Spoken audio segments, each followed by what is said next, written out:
Él dice en voz alta, hay que quemar toda prueba. Ha entregado información de los celulares, ha entregado información de documentos, mensajes de WhatsApp, en donde es el mismo Pedro Castillo que le pide una serie de hechos delictivos.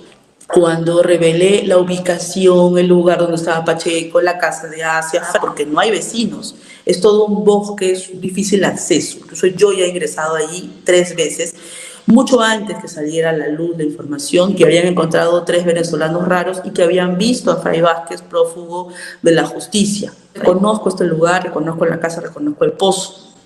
Y además porque ellos describieron exactamente la figura, el rostro y el porte de Fray Vázquez.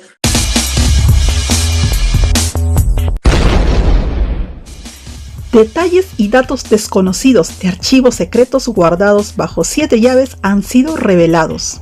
Secretos ocultos que esconde la millonaria casa de Asia de Castillo, que contendrían un búnker secreto. Grabaciones claves, celulares y ubicaciones exactas con rastreo satelital que Claudia descubrió para lograr ser la primera periodista en llegar a la casa, y toda esa información ultra secreta se la entregó a la misma fiscal de la nación en sus manos. Detalles desconocidos de cómo Castillo quiso incendiar a propósito una parte de Palacio de Gobierno, precisamente la sala de audio, para borrar toda evidencia. Todo esto contado con lujo de detalles por la misma Claudia Toro. Has revelado parte de lo que la fiscal de la Nación ha presentado como elementos de convicción y corroboración. Entonces yo te pregunto, ¿cómo ves la situación? ¿Qué más hay ahí atrás? ¿Podemos esperar pronto algo que sea realmente el puntillazo final? Yo recuerdo haber informado el hecho de que a Beder Camacho lo apodaban el incendiario, porque un testigo de la fiscalía, y yo vi el documento y lo he leído y lo compartí en mi programa en PBO, había señalado que cuando ingresó a la fiscalía por primera vez, para poder entrar, cuando se encuentra el dinero en el baño de Bruno Pacheco, y le piden los videos para poder ver en qué momento entró Bruno, qué pasó, cómo entró el dinero y toda una serie de detalles, él dice en voz alta, hay que quemar la sala de audio y de video para poder borrar toda prueba. Y estaba allí el jefe de la Casa Militar y no dijo absolutamente nada. Hecho curioso también, después de que dijo eso Beder Camacho, ocurrió el incendio en la Dirincri, en el piso 2, que todos recordamos. Cuando esta persona me cuenta ello y me enseña su colaboración, su manifestación en la fiscalía de ese momento, yo lo dije en mi programa, lo dijimos en Veto a Saber, y nadie lo podía creer. Incluso decían que era algo increíble que pasara eso. ¿Y dónde está el video, la evidencia? Y después, meses después, Beder Camacho resultaría ser colaborador y corroboraría todo esto que habíamos ya dicho. Entonces, Beder Camacho ha entregado información de los celulares, ha entregado información de documentos, mensajes de WhatsApp, en donde es el mismo Pedro Castillo que le pide una serie de hechos delictivos. Eso es lo que tengo como información relevante, y toda la prensa está detrás del material que ha entregado Beder Camacho a la Fiscalía, porque ha entregado celulares, conversaciones, ha entregado su celular para también corroborar todo lo que ha dicho, porque él no puede mentir aún estando implicado en muchos delitos también.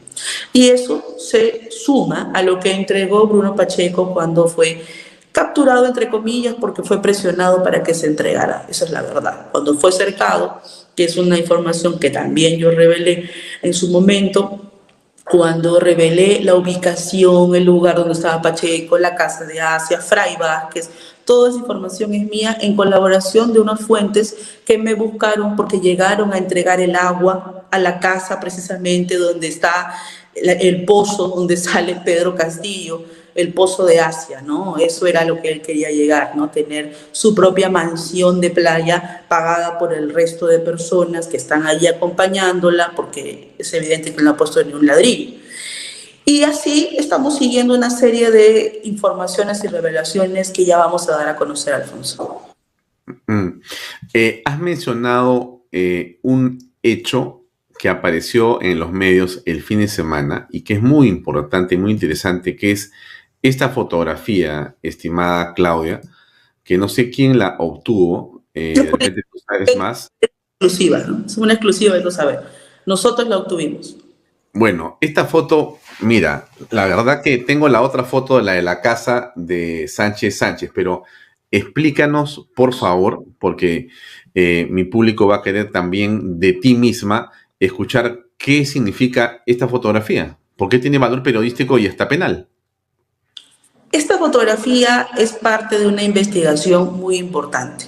Esta fotografía ha sido entregada por uno de los colaboradores eficaces hoy de la Fiscalía, que estuvo presente el día que fueron a la casa de Asia, que estaba construyendo, según la manifestación que ha realizado, estaban construyendo para Pedro Castillo, y que cuando le enseñan al señor Castillo el pozo que estaban construyendo, porque en esta zona no hay agua. Esta es una zona muy apartada de Asia que pertenece a toda esta zona un poco agrícola, donde no hay agua, no hay servicios, y tenían que abastecerse con estas cisternas que llegaban hasta esta zona alejada porque no hay vecinos. Es todo un bosque, es un difícil acceso. Incluso yo ya he ingresado allí 3 veces, mucho antes que saliera a la luz la información, porque yo fui llevada por unas fuentes que me convocaron para decirme que ellos estaban siendo proveedores de agua, proveedores de verduras, y que habían encontrado 3 venezolanos raros y que habían visto a Fray Vázquez prófugo de la justicia. Fray Vázquez, el sobrino de Pedro Castillo. Así fue como yo llegué a este lugar y reconozco este lugar, reconozco la casa, reconozco el pozo. Y además porque ellos describieron exactamente la figura, el rostro y el porte de Fray Vázquez cuando estaba siendo escondido en este lugar.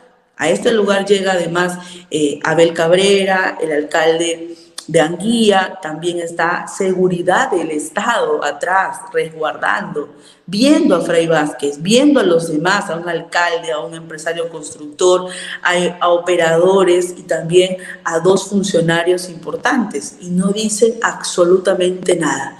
Por eso es que cuando los colaboradores han dicho que los edecanes sabían absolutamente todo y que tenían registros de lugares, que tenían registros del GPS de dónde había estado Pedro Castillo, que tenían información, bitácora, detalles de reuniones. Por eso es que les quitan los celulares, para que su testimonio, si es que algún día era tomado en consideración, no tuvieran cómo probarlo. Esa es la astucia de una organización criminal, y esta es una prueba fundamental de lo que se estaba construyendo, lo que se estaba... Hay rumores, Claudia, de que esa casa es de Pedro Castillo y que fue construida por Sánchez Sánchez, algo por el estilo. No son rumores, son parte de una colaboración de la Fiscalía, que ya está en testimonios y que se ha presentado como prueba una serie de elementos, incluyendo esta foto. Alejandro Sánchez compra ese terreno a un grupo, entiendo, de evangélicos, que es una investigación que yo comencé y que estoy realizando, y es una asociación que también hay evangélicos. Y bueno, en algún momento se le pregunta al colaborador por las relaciones políticas de estas personas y los nombres, y él ha dado una serie de nombres de involucrados de esta propiedad, sus nexos con Alejandro Sánchez, las llamadas, las visitas, y de que Castillo en persona llegaba hasta esta casa, y esta fotografía es la prueba fundamental de ello. Ahora, hay una cosa que me llama la atención y te pregunto para ver qué piensas, ¿no? Pedro Castillo, yo entendería que era un hombre de extracción humilde, de condición humilde, y llega al poder por razones, ya no importa cuáles, y finalmente me parece que ha sido seducido por un poco de dinero, por un poco de, digamos, una casa que le obsequian o que es fruto de repente de algo turbio. O sea que las ganas de servir al pueblo son básicamente una especie de pantalla, un discurso para hacerse un poco de dinero él y sus amigos. En realidad es una especie de botín el Estado. ¿Qué piensas al respecto? ¿O esto es una exageración? Yo creo que sí hubo un plan siempre, ¿no? El plan era poder avasallar el Estado, poder tomar control de todo el presupuesto para poder direccionarlo, para poder construir una especie de comunismo y capitalismo al mismo tiempo. Me voy a explicar.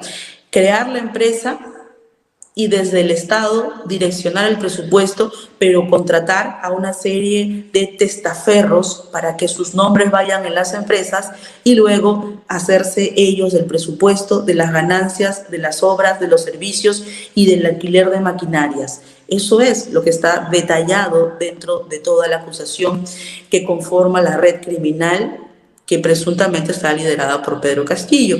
Evidentemente, Alfonso, no existe ninguna posibilidad de que un ministro, un viceministro direccione obras sin que el presidente lo sepa. Eso no es real. Es el mismo discurso en el que se discutía de que Vladimiro Montesinos operaba todo y que Alberto Fujimori no sabía nada, o que alguien vive dentro de una casa y no sabe los delitos que comete quien integra esa familia. Es absurdo, eso no es real. Esto es algo contundente.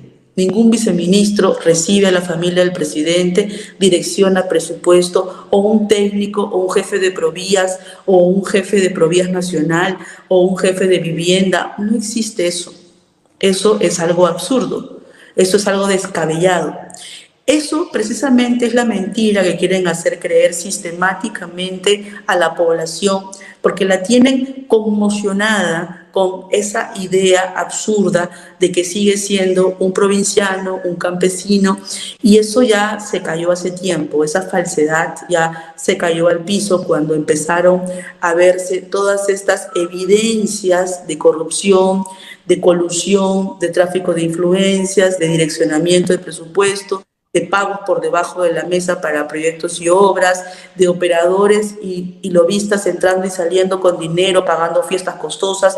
Incluso esta casa es algo tan lujoso que cuesta mínimo 1 millón de soles construirla. El presupuesto para llevar camiones y construir esta propiedad en esta zona tan alejada es altísimo, es altísimo. Una casa no tiene un costo alto porque tiene un buen material, sino además porque el acceso para construirlo y para llevar el material es realmente complicado. No es tan sencillo ingresar, es toda una trocha, hay un río, hay toda una serie de obstáculos. ¿Cómo la construyeron? ¿Con qué dinero? Eso ya está en investigación por lavado de activos. Es impresionante, ¿no? Pero te hago otra pregunta que tiene que ver de alguna forma con todo esto y es lo siguiente. ¿Qué papel crees tú que juega en esa estrategia de la distracción el señor Antauro Humala? El señor Antauro Humala hoy ya se ha demostrado que es el que cogobierna con Pedro Castillo. Hay una pelea en el sector del MINSA porque no sabemos todavía si va a mantenerlo el señor corrupto sentenciado Vladimir Cerrón o si se le va a devolver al sector caviar de la izquierda a que ha estado manejando el sector salud desde el inicio de la pandemia. Candidatos de Juntos por el Perú han seguido la secuencia de tomar control del Ministerio de Salud, que es una especie de botín también para obtener favores, colocar puestos de trabajo, tener contratos y direccionarlos. Esa es la verdad. Y ahí están todas las centenares de investigaciones con pruebas, evidencias y testigos de toda la pandemia que tuvo el manejo del MINSA, el sector de la izquierda. Entonces, ahora se ideó un plan importante que es transferir el equipo de defensa a transportes. ¿Me explico? Es exactamente a donde ellos querían llegar. Nadie lo hubiera sospechado, porque si te hubieran dicho a ti, van a transferir un equipo de defensa a transportes, ¿tú lo hubieras creído? ¿Te hubiera parecido loco? No tenía ni pies ni cabeza. Pero ¿cuál es la razón de fondo? La razón de fondo es empoderar al sector militar. Hay muchos militares en retiro, antauristas, gente que piensa como ellos, que tienen empresas y también gente que es seducida desde el punto empresarial. Y transportes no es la caja millonaria de todos los gobiernos corruptos que nos han gobernado en este país, valga la redundancia. Es precisamente el Banco Nacional de la caja del corrupto que quiere saquear el Estado y que siempre llega a manos llenas. Precisamente eso es transportes y ahora lo maneja Antaurumala, ahora maneja el sector defensa y también no dejo de lado la posibilidad de que ahora quiera tomar control del Ministerio de Salud, aun cuando es un principio de la inteligencia cubana tener control del Ministerio de Salud por un tema de socialismo corrupto, popular, de mendicidad. Ahora, justamente te preguntaba por un hecho y es, hay sobre la fiscal de la Nación también una agresiva campaña de desprestigio que tiene que ver con acusaciones constitucionales con ella, con temas en la DEA, etcétera, ¿no es cierto? Contra ti hay un disparo también de todo calibre.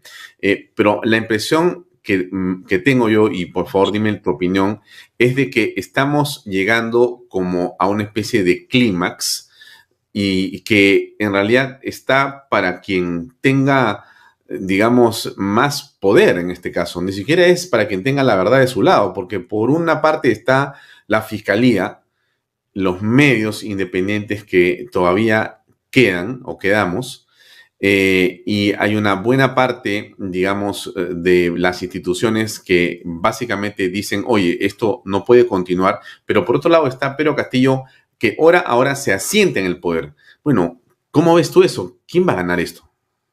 Yo creo que sí, hay una confrontación permanente por quién sobrevive, porque alguien tiene que caer definitivamente. Esto no es un juego de poder, esto es una guerra.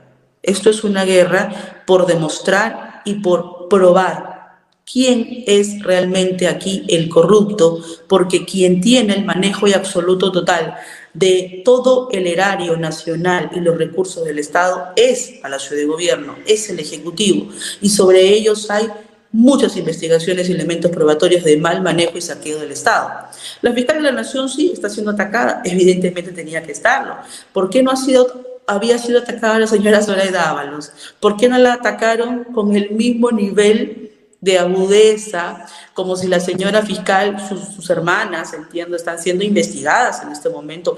Nadie ha detenido esas investigaciones. Sería una cosa de locos que los separe, porque eso tiene que continuar, seguir su curso, pero una cosa es ella y otra cosa es el accionar de un hermano o una hermana, porque eso tendría que probarse si es que hay algún tipo de vinculación del hecho, cosa que hasta ahora no he visto y no he encontrado. Y yo estaría atento también si es que eso sucediera, pero eso no tiene nada que ver con las investigaciones de Castillo, porque una cosa son los elementos probatorios, las colaboraciones, las pruebas, los elementos probatorios de corrupción y los testigos y todo lo que hemos difundido nosotros, y otra cosa son los hechos que tienen que ver con unas investigaciones de las hermanas. Son dos cosas totalmente opuestas. Un tema no borra el otro, aunque se quiere tergiversar, confundir y manipular a la población.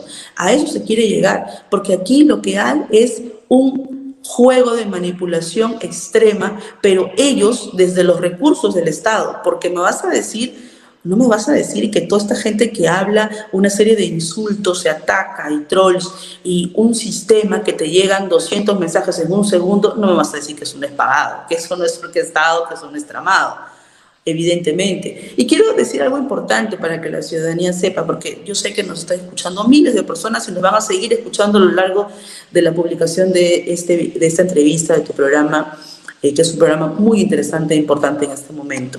Quiero decir que cuando tú dices medios independientes, ¿a qué nos referimos con medios independientes?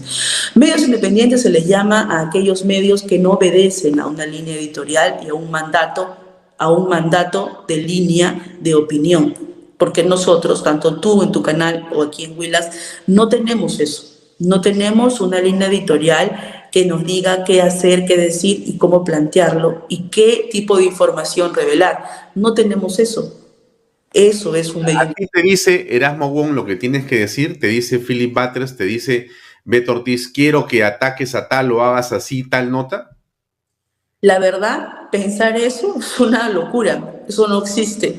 No existe por una sencilla razón. Nosotros en Beto a Saber y en Huilas Televisión comenzamos de cero, desde abajo, con muy poco presupuesto. Incluso teníamos un menú de 10 soles en ese tiempo, me acuerdo, en plena pandemia, que era incluso una especie de apoyo para no gastar tanto, porque pasábamos en el canal 18 horas de arduo trabajo. Aprovecho también para saludar al equipo de Beto a Saber, que ha cumplido 2 años al aire con muchísimo esfuerzo. Y tú sabes, Alfonso, más que nadie, lo difícil que es lograr una audiencia cautiva, una audiencia que sea activa y que además te espere todas las noches en un proceso tan complejo como este. Aquí lo que importa es el impacto de los contenidos, de las revelaciones, del trabajo periodístico, y de eso es lo que nos hemos alimentado, de arduo trabajo. Hemos trabajado casi en momentos 20 horas diarias, todos los días. Ningún día de la semana hemos descansado. Así comenzamos a generar una audiencia y generar confianza. Y también cuando nos hemos equivocado lo hemos dicho públicamente y nos hemos rectificado. Y eso no borra todo el trabajo y esfuerzo que hemos hecho por una serie de revelaciones. Y el mejor reconocimiento es nuestro público, es la historia que hemos creado. Que un canal como Willax Televisión, por primera vez en la historia, le haya ganado a todos los canales de señal abierta en muchos momentos en rating, y que incluso hayamos llegado a los 2 dígitos. Y si eso no es algo histórico en el periodismo, bueno, pues